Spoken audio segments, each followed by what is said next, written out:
大社国际发起请愿书活动，呼吁中国政府确保在孩子选择的情况下，允许他们离开中国，以便他们尽快与身处国外的父母及兄弟姐妹团聚。据报道，大社国际称，东突厥散的维吾尔和其他少数民族受到前所未有的镇压，维吾尔父母被迫与子女分离两地。请一起发声，要求中国政府允许子女可以与父母团聚。我们将于4月底将收集的联署总数递交给中国政府。大社国际在上月发布的一份报告中称，几十年来，许多维吾尔人在东突厥散经历了系统性和民族和宗教歧视。自2014年以来，东突厥散大举扩张了警力，并实行全面监控。这也是当局公开宣布反恐人民战争和打击宗教极端主义行动的一部分。监控和社会控制措施在2016年开始迅速扩展。2017年，当地的维吾尔人、哈萨克人和其他以穆斯林为主的民族的处境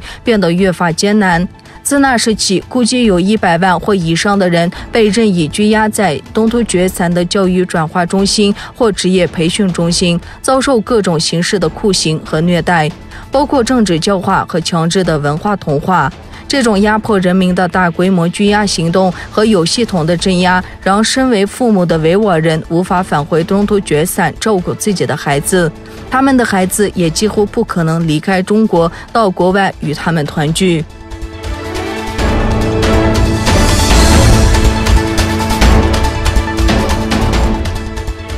日本近来对中国军队在东海和南海表现出强势姿态深感不安，日本为此加速了与盟国军事合作的步伐。日本防卫大臣岸信介4月23日宣布，5月11日到17日，美军、法军将与日本自卫队在日本本土西南部的九州一带进行联合演习。日本共同社报道，3国联合演习可视为对中国海洋令人不安的扩张行动进行牵制。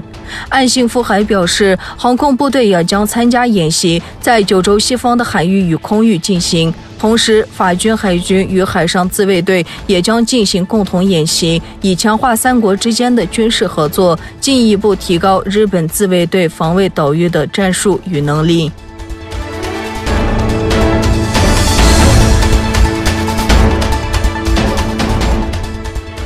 澳大利亚国防部长达顿25日接受澳大利亚广播公司访问时被问及台湾冲突是否有可能扩大时表示，澳大利亚在与中国的冲突中不应忽视台湾问题，但他也强调澳大利亚将与该地区的盟友合作，努力维持和平。达顿表示，我们不应该低估冲突。他补充说，中国已经越来越清楚地表明了其统一台湾的野心。他提到，人们必须务实地看待这些活动，整个地区的基地都在军事化，很显然周遭有大量的活动，而且台湾和中国之间存在敌意。他说，我们希望确保自己继续扮演区域内的好邻居，与科办及盟友合作，况且没人想看到中国与台湾或其他任何地方发生冲突。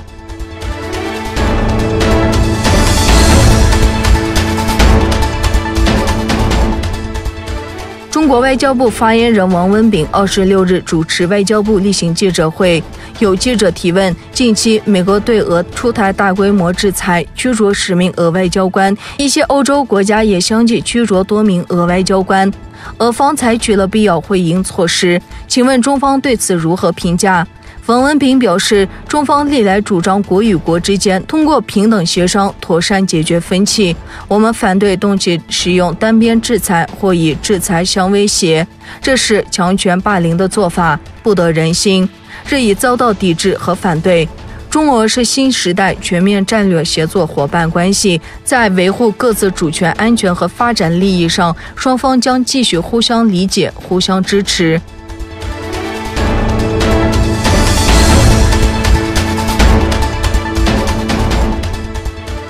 日本首相菅义伟昨天与印度总理莫迪通电话，就中国在日方周边水域进行逼近行为表达严重关切。日本共同社引述外务省的说法报道，菅义伟对北京在东海、南海加剧片面改变现状的企图感到忧心，包括中方近期推出海警法，赐予中国海警以武力对付侵入水域船只的权利。通话期间，菅义伟与莫迪也同合作对抗武汉病毒疾病疫情，并就印度使用日本技术与资金建造500公里长的高铁计划有所进展表示欢迎。菅义伟还提及在网络安全、减碳、5G 与供应链多样化等领域的双边合作。外务省表示，两人都强调日本与印度合作，并与其他包括美国、欧洲等国共同实现自由与开放印太地区的重要性。